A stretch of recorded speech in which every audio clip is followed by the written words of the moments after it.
and welcome to our November reading of Over the Garden Wall. In lieu of purchasing a ticket, please consider donating to our charity of choice, the National Center for Missing and Exploited Children. If you are comfortable doing so, please take a screenshot of your receipt and email it to allianceofcreativestheater@gmail.com so we can tally up our total donations. Thank you, and enjoy the show. Chapter 1. The Old Grist Mill.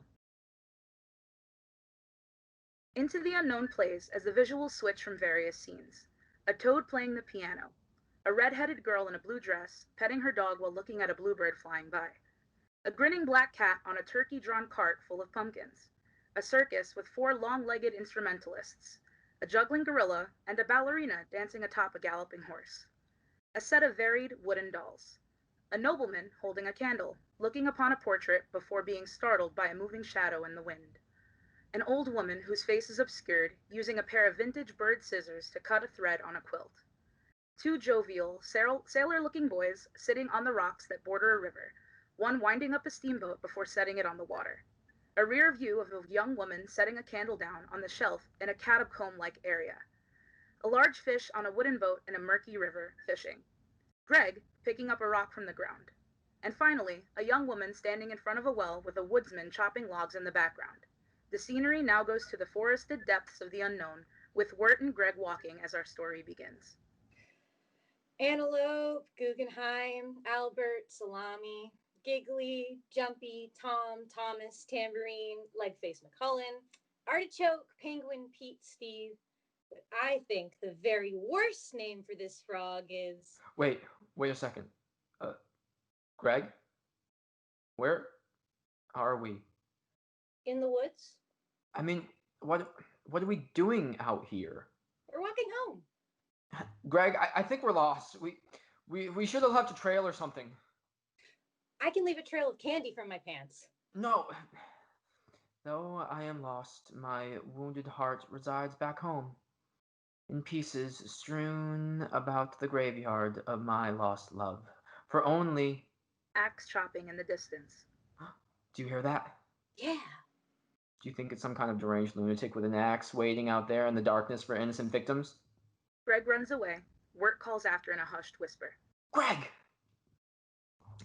Greg, you're going to get us in trouble again. A stranger, the woodsman, is singing incoherently while gathering edelwood. We should ask him for help. No, we should not ask him for help. But... Shh! Yish! You shh! Wirt covers Greg's mouth. Greg makes muffled sounds. The woodsman leaves into another area of the forest. Shoot. You think we should have asked him for help? Maybe I can help you. I mean, you guys are lost, right? What in the world is going on? Well, you're slapping yourself, and I'm answering your question, and that guy over No, there... Greg! A bird's brain isn't big enough for cognizant speech. Hey, what was that? I mean, I'm just saying, you're weird, like, not normal. I mean, oh my God, stop talking to it, Wirt. It?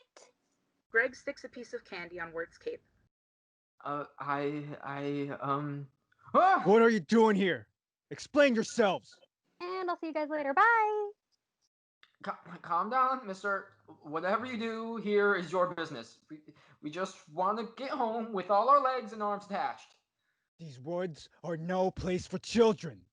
Don't you know the beast is afoot here? The beast? We don't know anything about that. We're just 2 lost kids trying to get home. Well, welcome to the unknown, boys. You're more lost than you realize. The scene changes to the grist mill. I found this homestead abandoned, repurposed. It's mill for my needs. You and your brother should be safe here while I work. Candy trail, candy trail, candy trail. What is your work exactly? Everyone has a torch to burn, and this is mine. I grind the horrid elderwood trees into oil to keep this lantern lit. This is my lot in life. This is my burden. This guy sounds loony. Maybe we should just make a break for it, if we can. He must know the woods really well, so we may need to knock him out first. Except, That might turn out really badly, huh? Yeah, bad plan. Forget about it. Bad plan. Okay. What are you boys whispering about? Oh, we were talking about running away out of here. Shh. Shh. Shh. Shh. Leave, if you wish.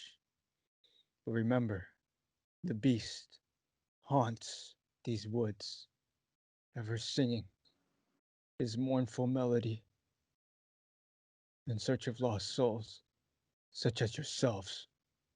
To help us? No, not to help you. I have work to do in the mill. When I'm finished, I will do what I can to guide you, if you are still here when I return. The Huh. woodsman exits. I guess we could just leave, but I don't know. Greg, What? do you think there really is a beast out there? Greg Or walks is- over to a decorative bird sculpture and swings it. Or is that guy just messing around with us? Uh-huh. I mean, he could have done away with us by now if that was his plan. And he lit that fire. That's pretty nice. Yeah. I guess it's possible there's a beast since there was a talking bird, but Yeah. I don't know. Sometimes I feel like I'm just like a boat upon a winding river, twisting towards an endless black sea. Greg grunts as he swings what looks to be a banjo. Further and further, drifting away from where I want to be, who I want to be. Oh, I didn't know that. Oh, did you know that if you soak a raisin in grape juice, it turns into a grape? It's a rock fact. Oh, you're not helping at all. Why don't you go and play with your frog or something? Aw, beans. Where is that frog of mine? Hold on there, second brother of mine. I'll be back soon for your plan. He throws some more candy around before exiting the building. Cuts to Greg outside the mill. Kitty! Kitty? Now, where did that frog named Kitty go? Whoop! I tripped on my own candy trail. Animalistic growling in the distance. Huh? As he walks a bit towards the noise, a ribbit sound comes from the mill.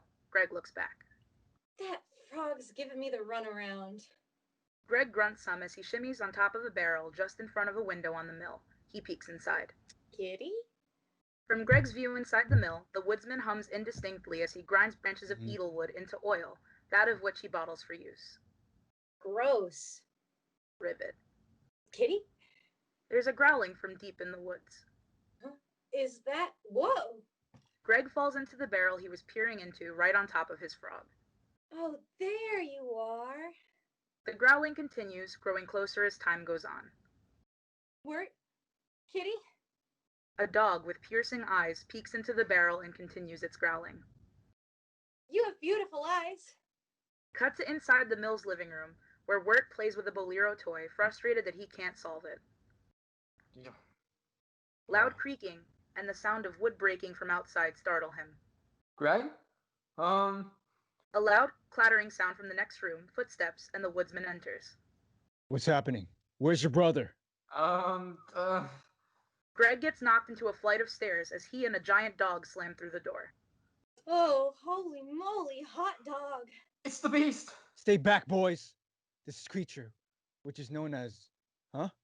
Greg grabs a piece of wood and swings near the woodsman. He knocks the hat off the woodsman's head. The woodsman stumbles and falls unconscious on a log. Greg, why did you do that? That was the plan, remember? Knock him out. No, bad plan. I told you to forget that plan. Greg grabs the woodsman's axe and uses the handle to spank the giant dog. Spank, spank, spank. Run. Candy, camouflage. Run, run, run, run, run, run, run. The giant dog follows the boys as they run and gets stuck under a gear while pursuing Wirt. Greg! This is amazing, huh? The giant dog gets free just as Wirt spots a sack of potatoes nearby. Wirt throws a few at the dog before tossing the entire sack at it. Am I supposed to throw something? The giant dog screeches. Oh yeah, I'll throw candy. Ha ha. The dog eats the sweets. He's eating your candy. I wonder if he ate my whole candy trail that led us to this mill? Greg, you led the beast right to us with your candy. The giant dog flips over the platform Wirt and Greg are standing on. The toppled platform separates Wirt and Greg from the dog. Oh. Hey, give me that axe. You're too little to have it anyway. We gotta get out of here. Greg points toward a ladder, and the brothers use it to reach the roof of the mill. The dog bursts through the roof. Greg, give me the rest of your candy.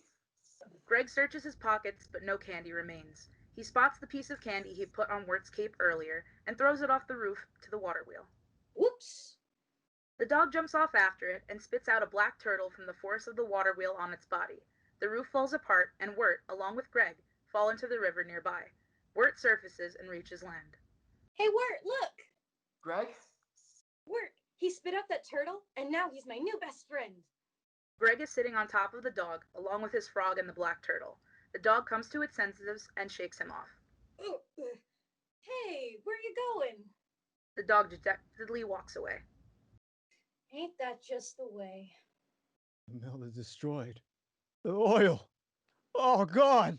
But look, we got the beast problem solved. That dog? That is not the beast. The woodsman snatches his axe back from Wirt. The beast cannot be mollified like some farmer's pet. He stalks like the night. He sings like the four winds. He is the death of hope. He steals their children and he'll ruin their house. You're always messing up, Greg. Boy, you have it backwards.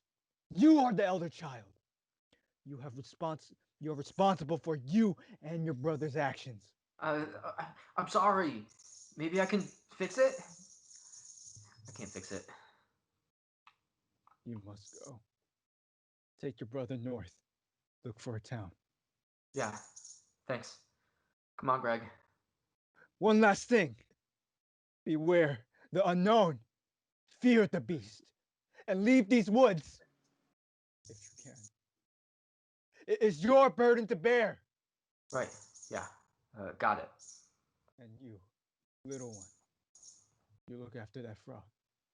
Give it a proper name. Okay. Transition to Wirt and Greg walking through the moonlit forest. Wirt, I think I thought of a new name for our frog. I'm gonna call him Wirt. That's gonna be really confusing. No, I'm gonna call you Kitty. What? Maybe I'll start calling you Candy Pants. Whoa, yeah! Wirt the frog ribbits. Good one, Wirt. Thanks. I'm not talking to you, I'm talking to Wirt. Fade to black. End of episode 1. Chapter 2. Hard Times at the Husk and Bee. Prelude plays as the visuals switch from various scenes. Autumn leaves falling from a tree. A flock of birds flying in a V formation. A cricket on a pile of leaves. Turkeys walking through the forest. The scenery then changes to follow Greg and Wirt as they walk through the forest on a quest to find the town the woodsman told them to look for. Greg is blowing raspberries. It's almost morning. We should have found a town by now. This is the way the woodsman told us to go, right?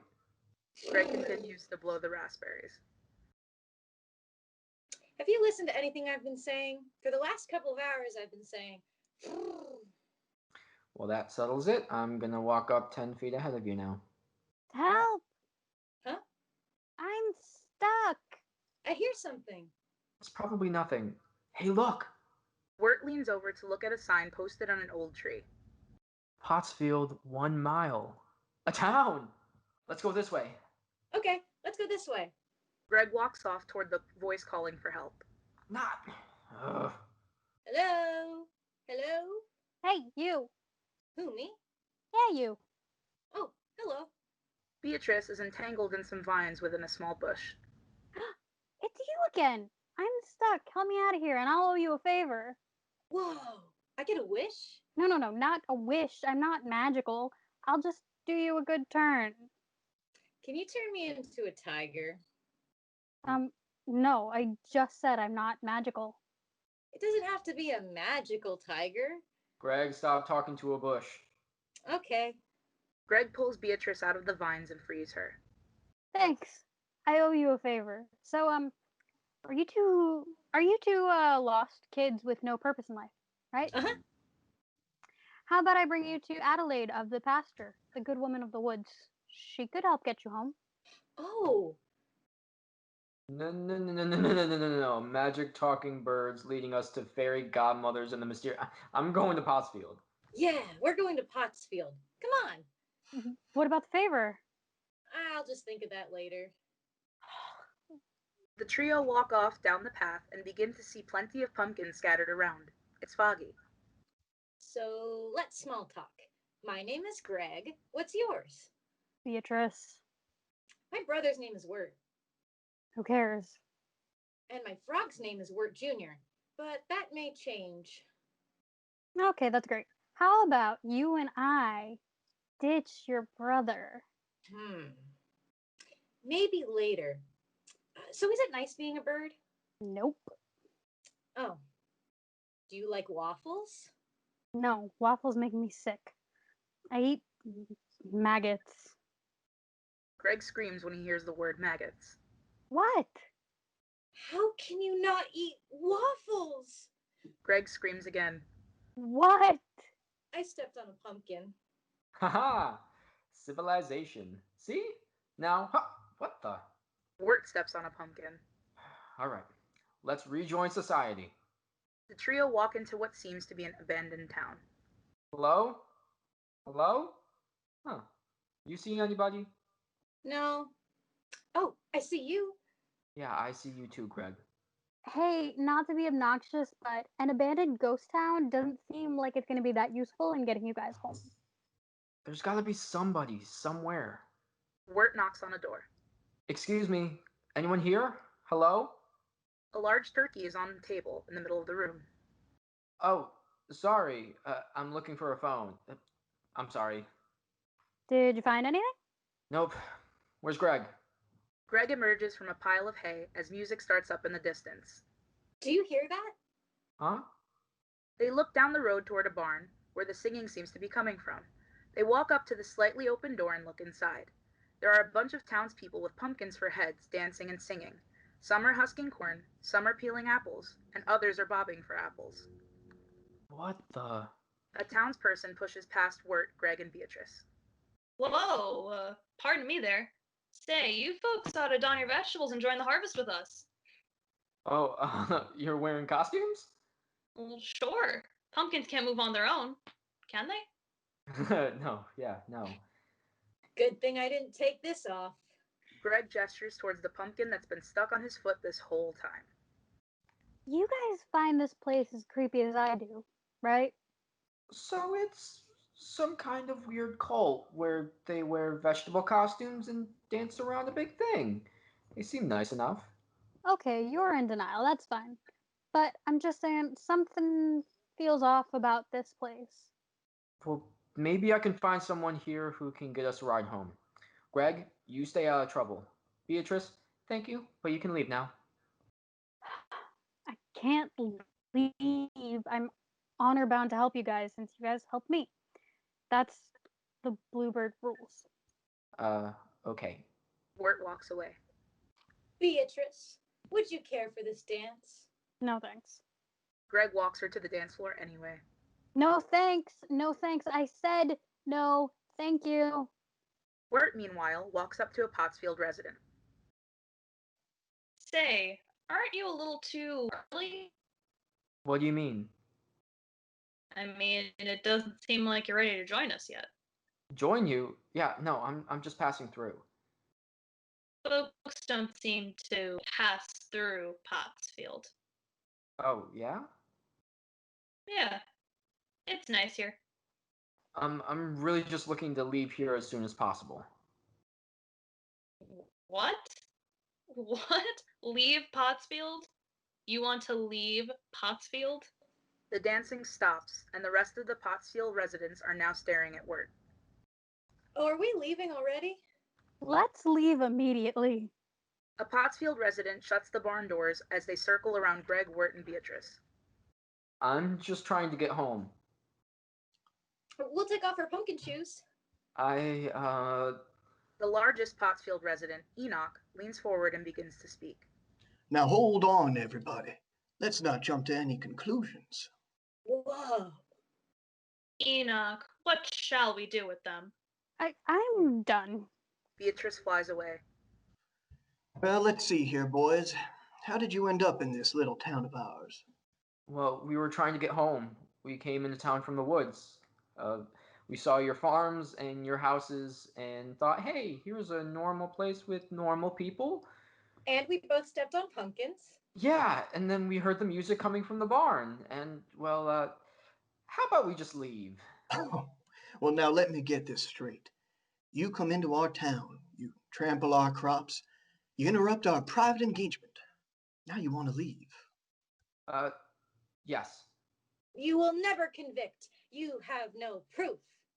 A resident brings Beatrice back into the barn in their hands. She's furiously flapping her wings, trying to get away. This one's trying to escape. Let me go. I don't know these clowns.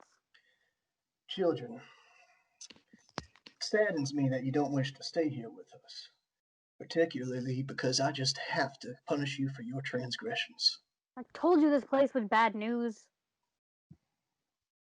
So, ordered by the Pottsfield Chamber of Commerce, I find you guilty of trespassing, destruction of property, disturbing the peace, and murder. Murder? Well, no, not murder. But for those other crimes, I sentence you to a few hours of manual labor. Wait, what? Really? That's it? Cut to Wirt, Greg, and Beatrice with a ball and chain around each of their ankles. Patient as the night is playing. Beatrice's is made tiny for her little bird foot. They're all preparing land for seeds to be planted, packing up a turkey-drawn wagon of pumpkins, and picking corn. Beatrice remains visibly upset as Wirt and Greg dig some holes. Just a few hours of manual labor and we're almost done. And then what are you gonna do? Just wander around this way and that way through the woods forevermore? Uh, Maybe we'll just stay here in Pottsfield. It's nice here. I don't know. Why did they even have you digging these holes? Planting seeds or something. Maybe they're gonna bury you out here. Hey, buried treasure. Whoa, really? See, Beatrice? What'd you find? A skeleton. What? We're digging our own. I was wrong. I was wrong all along. I don't know how to get us home. Use your little feet to pick our locks. Oh, now you want my help? I don't want your help. Enoch and the residents of Pottsfield are marching towards the clearing where the trios sit. Okay, yes, I want your help. Beatrice, serious. Ah! The residents of Pottsfield and Enoch are now standing around the trio. Them holes been dug? Yeah. Splendid. Well then. But no! No? Beatrice is using a tiny shovel to try and break Wirt's chain. Psst, keep stalling. Right, yeah, you know we were digging, and there were too many rocks. You guys don't like rocks, right? We don't like rocks. See? Beatrice hops her way over to free Greg as Wirt continues to stall. So we were like, we should get rid of these rocks. Oh, that's a good idea. Right? Yeah, so we were getting rid of the rocks, and... Wirt looks over to find Greg and Beatrice running from the Pottsfield residence. What? They left me. So what happened to the rocks? The rocks. Yeah, they were, you know, they got in the way of all the dirt, you know, and, Wirt turns around to see that the skeleton that Greg dug up is now animated and walking behind him. Oh, welcome back, Riley. The Pottsfield residents hand the skeleton a few pumpkins, which it wears as a head and body. what in... They're all skeletons. Thanks for digging up the life of the party. What a wonderful harvest. And what about you? You sure you want to leave? Me? Yes. Oh well, you'll join us someday. Psst, why are you still here? What do you mean? You guys left me. Come on. Wirt and Beatrice make their way out of the town and back into the forest. Are they chasing us? Nope. I thought you guys... You're welcome. Thank you. I guess we're even now, huh? You're not honor bound to help us anymore. I wish, but you guys weren't in any actual danger with those weirdos. Oh, yeah. Then you still have to help us get home. I got it. I wish Wirt Jr. had fingernails so he could play the guitar better. So yeah, I'll bring you to Adelaide. I mean, that's where I'm going anyway. Why are you going to Adelaide's? I guess in some ways I'm trying to get home too. That's vague. What does that mean? I don't have to tell you anything. Well, I sure hope Adelaide is more helpful than that woodsman was. I think his directions were not very good. Fade to black, end of episode 2.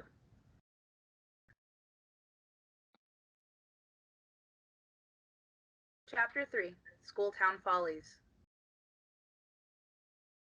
Adelaide Parade is being sung by Greg as Wirt, Greg, and Beatrice are walking down a path in the forest, heading toward Adelaide's pasture. Don't know who she is or when, what, why she is or where she is, but where she is where we're gonna go. To Adelaide, to Adelaide. Come on and join the Adelaide Parade. No. To Adelaide, to Adelaide. Let's go to Adelaide's house. I need to fix that last part, but that's the idea. So Beatrice, you sing the high part. Wirt, you sing the really high part. What? Wirt notices his shoe is untied, and he bends to try and fix it. And Nobody is singing anything anymore, and we're keep moving. I have to. All right. But we have to do something fun. No, we really don't. We can just keep walking silently, you know, and worked. Wirt stopped again to try and tie his shoe. Let's go, come on. Sorry. But shouldn't we at least... Greg, don't you want to be more like your brother, just always doing what you're told? Huh? Just a pathetic pushover who relies on others to make all his decisions? Hey, what? I'm not a pushover. Hold on, Wirt, let me get to my point. Fine. See, Greg, no willpower whatsoever. You need to be more like that. That doesn't really sound that fun. The world is a miserable place, Greg. Life isn't fun. Then I'll do what I need to, I guess. Thank you. We'll just focus on getting you guys to Adelaide so I can wash my hands of this whole affair. And if you could pick up the pace, that would be great, okay? Okay. Hey, where's Greg? Oh, wandered off, I guess. Cheese and crackers. Cut to Greg running off into the woods. We need to do our part to make the world a better place. Yeah. Huh? The sound of a school bell in the distance. Money for school starts to play. Whoa, school? Not today. Greg! Oh, Wirt and Beatrice find the school and walk up to the door. Greg! The room is full of animal children, with a human teacher standing toward the front of the room at a blackboard. Excuse me, please take your seat, children. You're late. You know the rules. Once the bell is rung, class has begun. Oh, sorry, everybody. Sorry. He doesn't have a brain. He can't learn anything. Let's go work. Come on. Come on here, boy. What? Did you say something? I can't hear you because I'm too busy doing what I'm told. Wirt walks over to an empty desk and takes a seat amongst the other students. What? What are you? No. Let's go. Oh no, see, I'm a pushover, remember? I have to do what she tells me to do. Wirt, your brother could be in trouble somewhere. Greg taps on the glass window next to Wirt and waves while humming. Bluebirds have a short lifespan. You two are literally killing me every moment I'm forced to spend with you. Oh. Young man, I will not stand for such nonsense in my classroom. I got enough of that nonsense from that no-good, two-timing, low-down, handsome man of mine. Oh, Jimmy Brown, why did you leave me so? And now with my father threatening to close the school and that wild gorilla on the loose, why, Jimmy, I just have one thing to say. Miss Langtree's lament starts to play as Miss Langtree sings along. Pays for the apple that he gave to me, but I found a worm inside. B is for beloved that I called to him before he left my side. Oof. That lady's got some baggage. What's that, young man? Go to the dunce box. Oh, sure. Okay, sure. What? No. Oh, Now, where were we? Oh, yes. G is for the gentleman I thought he was when he first said hi. Cut to Greg sitting on a log outside of the school with some animal children and his frog. My theory is hot dogs are not actually dogs, regardless of what they teach you in school. But you guys don't go to school, huh? I'm gonna stick with you guys. Hey, I got an idea. Let's play Two Old Cat. Do you guys know how to play Two Old Cat? The animals stare blankly. It's fun. I'll show you. Here we go. Here's one old cat. Greg pulls an old cat out from underneath the school's foundation. You found another one? Wait, no. I think that cat is too old. Sorry, kitty. We'll have to find another old cat. Hey, Jeffrey, I think there's one behind you. One of the animal children looks behind a bush and reveals a very large gorilla. Gorilla, run! Cut back to the classroom where Wirt is sitting in the dunce box, while Miss Langtree continues her lament. And why, yes, why? That's the question on my mind. Oh, why? hey, dunce. This is dreadful. Good. I'm glad you feel that way. The schoolhouse bell starts ringing as Greg and his animal friends are clinging to it. Mealtime already? Well, come along, children. Greg and his friends are being chased by the gorilla outside, akin to a Scooby-Doo chase sequence. We don't want to be late for mealtime. My father will be visiting today, and we'll need to be on our best behavior. Quick, in here. Greg and his friends rush into the cafeteria to escape the gorilla, along with the rest of the class. The children are all eating mashed potatoes as Miss Langtree plays a small piano in the corner of the room. Oh boy, mealtime. This is way better than being chased by a gorilla. Aw, what's the matter? These potatoes are kind of bland. Hey, nobody ordered you to eat yet. Yeah, but... Wirt sighs and puts down his spoon. Hey, I know what to do. Here, Miss Langtree, play something like this. Greg slams the piano with his little fists. Like this? Miss Langtree starts playing a swinging tune, the beginning of Potatoes and Molasses. Good enough. Potatoes and molasses. Greg gets the whole cafeteria to enjoy potatoes and molasses as he sings, but he gets cut off by Miss Langtree's father slamming open the cafeteria door. That's enough! Father! Is this what I've been paying for? Hey, we just wanted to have a little fun. I didn't invest in this school for fun. I thought we were trying to do important work here, teaching animals to count and spell. We are. Oh, please, Father, don't close the school. It won't happen again. I should say it won't. This, and this are all coming with me. Now send them to bed. Father snatches up the animals' instruments. You heard, Father. Off to bed with you. All the animal children, Greg, Wirt, and Beatrice, go to the dorms together. Some animal children begin to cry. I just wanted to have fun, change the world, and make it a better place. But I just made everything worse. Okay, Wirt, I'll admit it. You seem like a pushover, but you're not. Oh? Deep down in your heart, you're a stubborn jerk. And are you going to give this up? Maybe never. Maybe I'll never give this up. Yeah, Wirt's right. Never give up.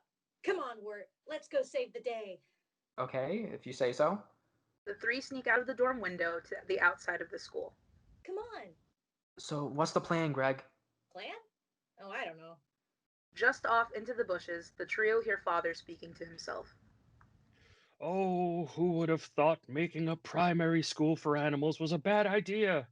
My life savings, my home, everything I had went into that dear, dear school. And now I'm forced to sell these instruments just to keep it open. All the while that loathsome Jimmy Brown is out gallivanting who knows where. Not to mention that wild gorilla on the loose. If only something would go right for a change. Father falls asleep on the ground. Okay, I think he's asleep. Let's go steal stuff. What? Huh? Cut to morning. Dew is falling off the leaves, waking Father. The instruments! They've been stolen! Who would do such a thing? Greg has set up a fundraiser for the school, with the animal children playing the instruments for the event. He's collecting coins with the teapot he was wearing as a hat. What is this? It's a benefit concert for the school. Isn't it grand? All these fine people giving out of the goodness of their hearts. Not like my Jimmy Brown. Ah, here we go again. All he ever did was steal my heart away. Gorilla!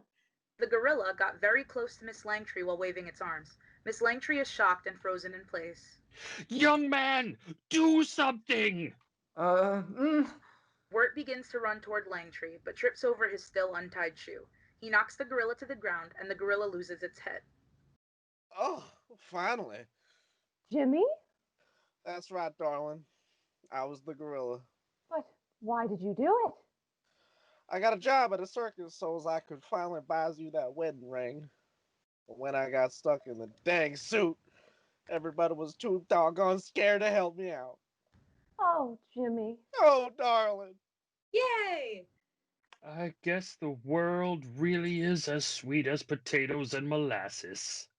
So, want me to tell Greg it's time to get going? Nah, let him have his fun. Hey, Wirt, Yeah? tie your shoe. Oh, okay. Greg is singing Potatoes and Molasses with his friends. Fade to black, end of episode 3. Chapter 4. Songs of the Dark Lantern. Dark piano plays as the scene opens to a man's boots walking down a rainy path in the forest. The man is revealed to be the Woodsman, kneeling by an edelwood tree. A haphazard horse-drawn carriage full of hay and ducks rushes by, with the rider shouting, "Oh no, the beast is upon me!"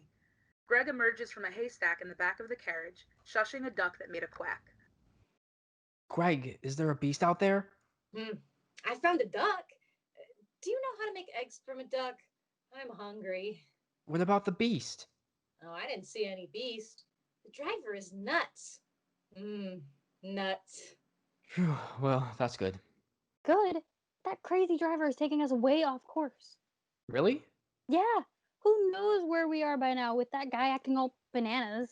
Oh, banana nut duck bread.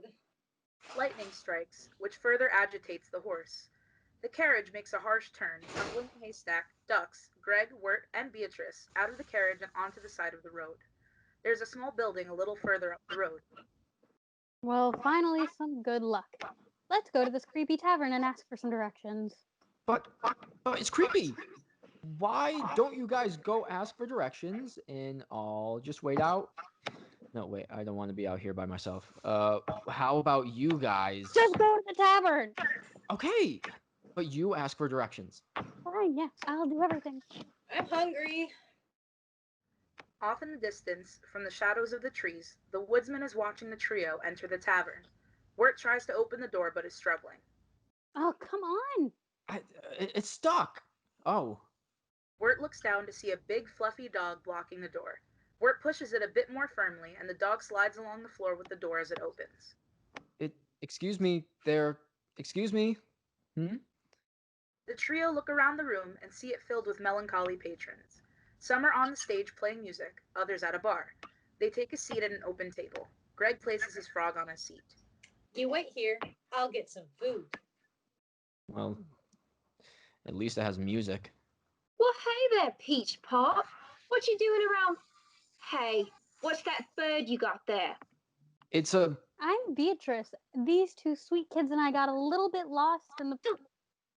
The tavern No lady birds smacks Beatrice with a broom. No birds allowed in my tavern. No birds allowed in yours. It's a bad omen when a bluebird enters you through your door. It's bad luck.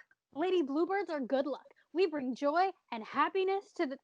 The tavern lady smacks Beatrice with the broom again. Good luck, bad luck. I don't need any of it. Curse you, lady. Curse you. You'll die someday and I'll laugh. Laugh. Beatrice hides behind Wirt as the tavern lady swings again, this time whacking Wirt. Forget this. I'm out of here. Wirt, you get directions. Wait, no, I don't want to... Just do it. Oh, who are you two anyway? Bringing bad luck to my tavern. I'm Wirt, and this is Gregory. Greg that's points a at a horse. horse through the window, sorry. And that's a horse. That's great. But who are you? I'm Wirt. I'm just a guy, I guess. What do you mean? The tavern lady begins to point at the patrons of the tavern as she speaks. Well, he's the butcher, the baker, the midwife, a master and apprentice, the tailor, and I'm the tavern keeper. Who are you? I'm hungry. I don't know. I don't really like labels. I'm just sort of like myself, you know? Maybe you're simple. No. I'm just lost. See, we were trying to get to. I'm the highwayman. Okay, good to know. Well, so you see, we were trying. I'm the highwayman. I make ends meet. And just like any man, I work with my hands. If you cross my path, I'll knock you out, drag you off the road, steals the shoes from off your feet. I'm the highwayman, and I make ends meet. Cut to Beatrice sitting outside with a horse while she waits for Wirt and Greg to get directions. Hey, are you wearing lipstick? Far off into the forest, Beatrice hears a deep voice singing tra-la-la-la. Huh? Who's out there? What kind of person goes chopping trees in the middle of a thunderstorm at night? What kind of person talks to a horse? Cut back to Wirt looking dejected in the tavern. Excuse me. I was wondering if you knew the way. I mean, I'm. Her name is Adelaide, and I was just. Oh, it's a girl you're after, eh? No, I mean yes, but not.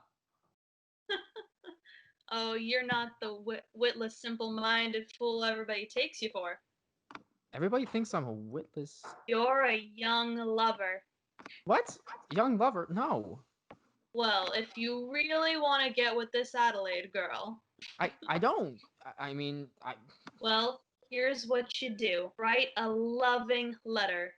Calligraphers are just the thing to help you win your girl. Then you'll need to dress up smart.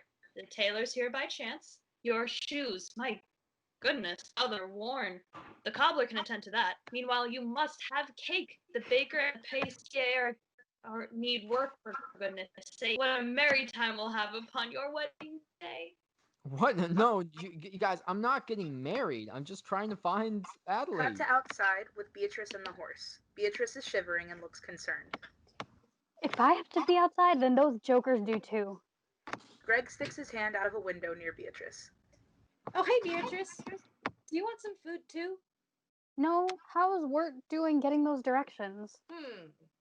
Pretty good. What about that woodsman? I bet he knows these woods better than anybody, huh? All right, horse, good riddance. Beatrice flies off in the direction of the woodsman, and Wirt is being adorned with advice by the tavern patrons. No, you guys, Adelaide isn't. I'm just. Young lover, sing us your love song. My love song? Yeah, lover, sing us a love song. No. I don't have. No. The tavern patrons throw Wirt onto the stage despite his protests while chanting, "Sing, sing, lover, sing." Oh, my name's Wirt, and his name is Greg. We're related 'cause my mom remarried and gave birth to him with my stepdad. We're not from around here. Can you give us all directions today so we can be on our way? This ain't no love song. It's a metaphor. Keep it together. Hey, Yes? I know what you are. You're a pilgrim. What? What, like the guys who eat turkey and cranberry sauce? No, you're a pilgrim. A pilgrim? You're a traveler on a sacred journey. You're the master of your own destiny. A pilgrim? The tavern patrons get excited and cheer for Wirt to tell his story. One time, Wirt fell on a gorilla and helped me find this frog. And I met this helpful woodsman who told us which direction to go to avoid the beast. The tavern gets quiet quickly. Whispers and gasps are staggered, and the occasional whisper of "the beast" can be heard. Oh, you guys have heard of the beast too? We all know the beast, pilgrim. He lurks out there in the unknown, seeking those who are far from home, hoping to never let you return. Oh, better beware. Oh, the beast is out there.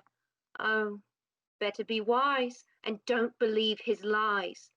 For once your will begins to spoil, he'll turn you to a tree of oil and use you in his lantern for to burn. Wait. The lantern? The woodsman was the guy with the weird lantern, not the beast. Pilgrim, he who carries the dark lantern must be the beast. What? No, the woodsman's a good guy. He warned us of the beast and told us which direction to go to avoid him. And now you're more lost than ever, huh? Yeah, but... Oh, yeah. Hey, can you give us some directions? Our friend Beatrice is trying to take us to Adelaide of the pasture, the good woman of the woods. She can help us get home. You don't need directions, Pilgrim. You follow that compass inside your heart. No, I think we need directions. A sudden piercing scream comes from outside.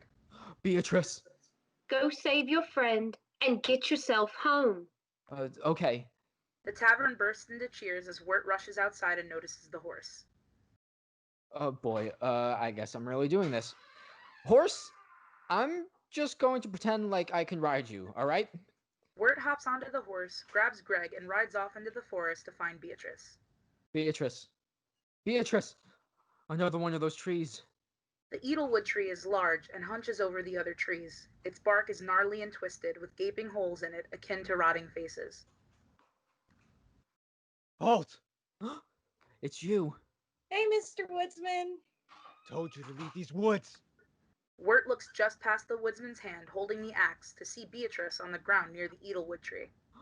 Beatrice, you're turning her into an Edelwood tree. You were the beast all along. Greg, get Beatrice. Wirt flings himself off the horse and grabs the woodsman's leg. The woodsman easily scoops Wirt up by the collar and holds him against the tree. What are you doing? Boys, the beast is upon you. Wirt kicks over the woodsman's lantern and lights the tree on fire. Wirt and Greg, holding Beatrice, get onto the horse and ride away. As they get deeper into the forest, Beatrice wakes up. Beatrice, are you alright? Yeah, I just saw a weird shadow and stupidly flew into a tree and got knocked out. Oh, well, we're alright now. Wirt was amazing. He sang a song, rode a horse, and saved you from the axe guy. He's the pilgrim. That's all well and good, but you were supposed to get directions. I did. We just got directions from Fred before you woke up. Who? Oh, Beatrice, meet Fred the horse. Nice to horse your acquaintance. You can talk? As the horse and the trio ride off, the woodsman is gathering up the Edelwood he could save from the fire. A looming shadow lurks behind the trees and begins to speak. It seems you're running out of oil, Woodsman. Why not let me take the lantern for a while? Be gone, beast. I fought you for the lantern before, and I'll fight you again. No need for violence, Woodsman, but be sure to keep it lit, or your daughter's flame will go out forever. Now, what direction did those children go? Leave those children be. Beast! Beast! The beast is suddenly gone, with a deep voice singing tra-la-la-la, chop the wood to light the fire off in the distance. Fade to black, end of episode 4.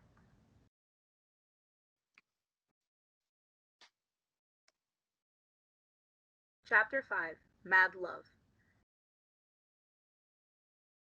Endicott Manor is playing as the visual of a green pasture outside a mansion is shown. There are peacocks frolicking on the grass. Quincy, Endicott, Fred the horse, Wirt, Greg, and Beatrice are all seated around a large dining table filled with food. Yes, tea, that's my trade. Quincy Endicott's health tea. Your tea sounds good. Never touched the stuff myself. Blah, me neither. Yes, it's all for the money. Yes, the money takes my mind off my troubles, the deep, soul-crushing loneliness. Yes, the more money I make, the bigger my mansion gets, the more lost I feel. But this house is so big, I sometimes don't even know where or who I am. Well, I'm glad your nephews here were able to pay a visit. Yeah. Yes, what a pleasure it is to have company. A perfect pleasure, lad. Yes, company. Quincy gets up onto the table and brings Greg up with him. They start to dance on all the food. Beatrice? Why are you pretending I'm this guy's nephew? We need money. You're scamming him?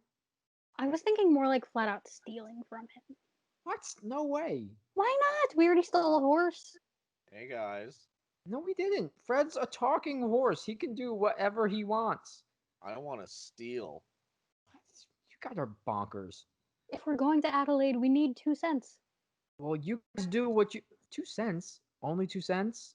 Yeah, we need 2 pennies to take the ferry to Adelaide's pasture. Ha ha! Come, everyone. Let us retire to the parlor and enjoy my unnecessary excess of wealth and luxury. Well, maybe he just has some loose change somewhere he wouldn't mind us taking.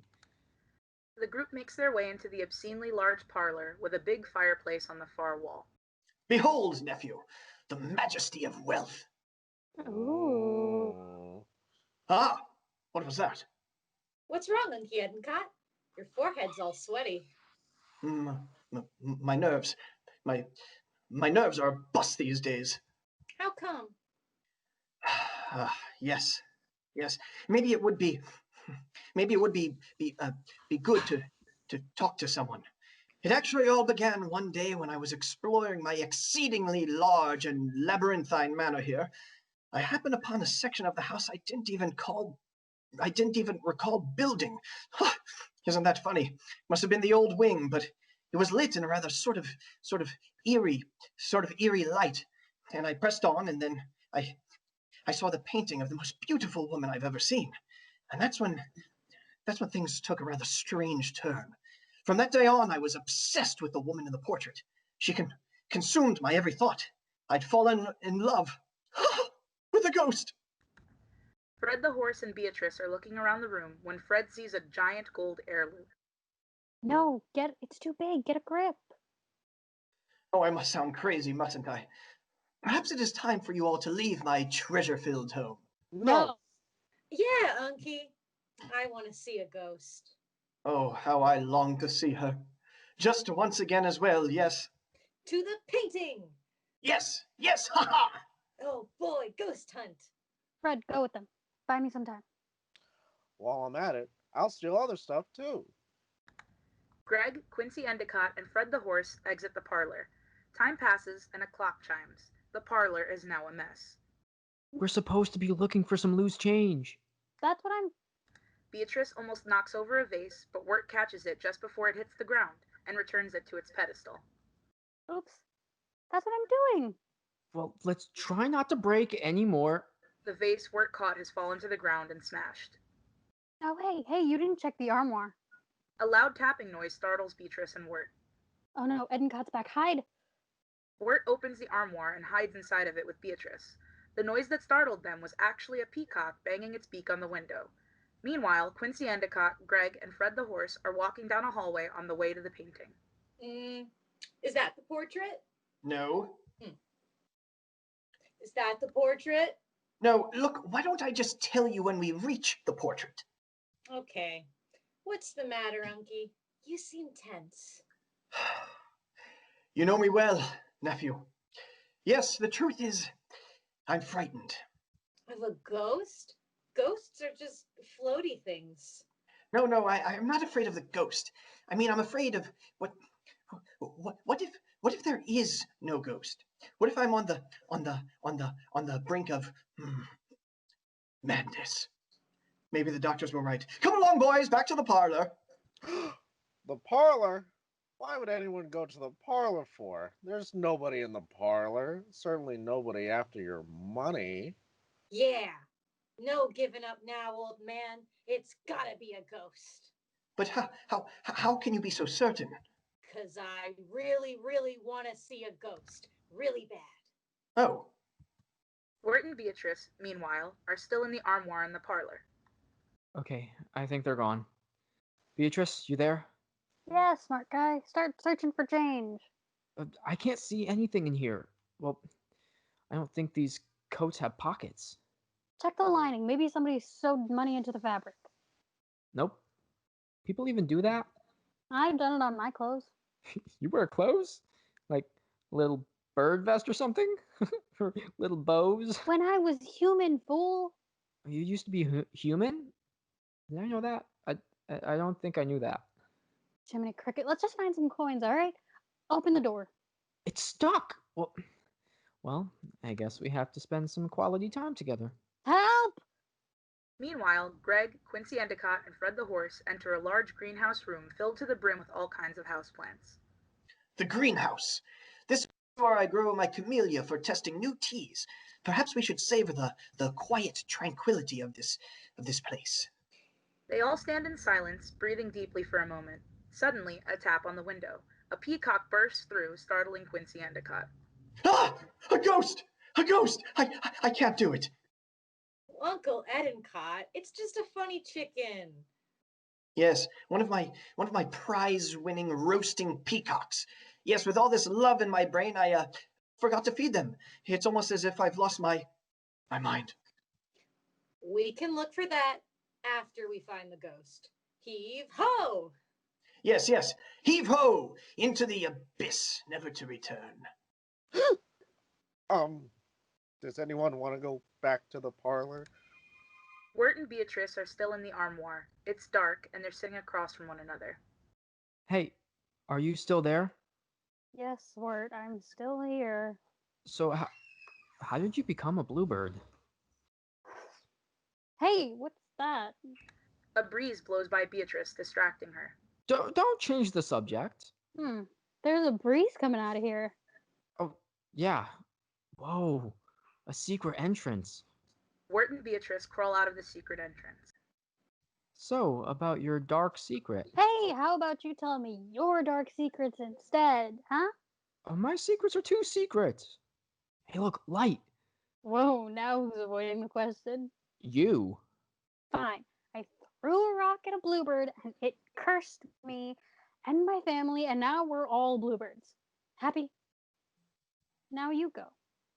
Whoa, your whole family? Yeah. Is that why you're going to Adelaide's? To fix things? That was the plan, but yeah, that was the plan. It'll all work out. All I know is I'm never going back till I can make them human again. I'd do pretty much anything. All right, my turn, huh?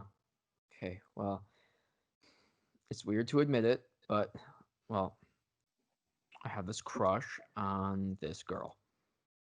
Mm-hmm. And that's it. That's it? And I think about her a lot, and I play clarinet. Wirt? You gotta be kidding me. And I secretly whisper poetry to myself in my room at night. Wirt, that stuff's not weird. Those are just, well, the poetry thing is weird, but all those are just character traits. You play clarinet? Sorta. What else do you do? I don't know. Hey, does this room look different to you? How so? Oh, it's like French Rococo style. That doesn't really seem in line with Endicott's Georgian sensibilities. What? Who on earth am I talking to right now? Should I not know that sort of stuff? Endicott probably just built it without thinking, right? Or, whoa, yeah. What if the ghost he was talking about was actually... While Wirt and Beatrice theorize, Greg, Quincy Endicott, and Fred the horse are walking down a dark hallway somewhere deeper in the manor. This is the room where I first saw her. Quincy Endicott opens a large door and lets the others in. Whoa! Just a bedroom? Just a bedroom? Why, nephew, this is the chamber of mine own true love, and there she stands, hovering above us like the blinding sun. Huh. No ghost? No ghost? Then I am mad. Don't be mad. Hey, what's that suspicious mess over there? In the corner of the room, there is a tea tray knocked over, with teacups and a kettle strewn across the extravagant carpet. A few chairs are also knocked over. It looks like there was a struggle. A violent struggle. What are you implying, my equine friend? Nothing. I'm just... Endicott is a crazy lunatic who did away with the lady of the house and is now pretending to own the place. What? Who do you think you are, making accusations? I see it now. You're after my money. Do you know what I did for this money? The things these filthy hands have done to make this money? I'll never steal again, I swear. I'll get an honest job. And what say you, nephew? I'm confused. Well then, ah! A humming is coming from the hallway just beyond the bedroom, with a shadow getting closer to the doorway. She comes for me! Quincy Endicott runs away to another corner of the room to hide. Wait, Unky! Face your fears. A lady in the doorway gasps. Quincy Endicott faints, and so does the lady. Time passes, and Quincy Endicott awakes to Wirt hovering over him. Greg is standing over the lady, who is beginning to wake up. Mr. Endicott, are you all right? Psst! Ghost! What do you want with me, spirit? Spirit? But you're the spirit. You're the ghost. My lady, I assure you I am flesh and blood, but I welcome you to my home. Your home? Good sir, you're in my home. Impossible! The lady leads the entirety of our heroes over to a plaque in the greenhouse that had been overgrown with thick vines. Look, here, you see, this is my camellia garden for my tea company. Marguerite Gray? Why, with all due respect, madam, this is my tea garden. Quincy Endicott? Your guys' mansions are so huge, they're actually connected. So you mean that beautiful ghost was really just... The dashing spectre is really just... my business competitor? They kiss. Well, Greg, my boy, I can't thank you enough for helping me to face my fears. You're a sweet boy with good sense. Take this penny and start your fortune. And here's one from me as well. Hey, nice. Now we can ride the ferry. Well, everybody, I think it's time we head to Adelaide of the pasture, the good woman of the woods. What about you, Fred? Are you coming with us? No, thanks. I've got a real job now, as an official tea horse. Well, then I guess that's it. Off you go, the lot of you. Goodbye. Goodbye. Bye. And don't forget to buy Endicott brand tea. Hey, Wirt, you did good back there. Yeah? You got a lot more going for you than I thought, huh? Greg threw the 2 pennies into a well on the Endicott estate. Greg, our pennies! Why did you do that? 'Cause Uncle Endicott pegged me all wrong. I've got no sense. No sense at all. Fade to black. End of episode 5.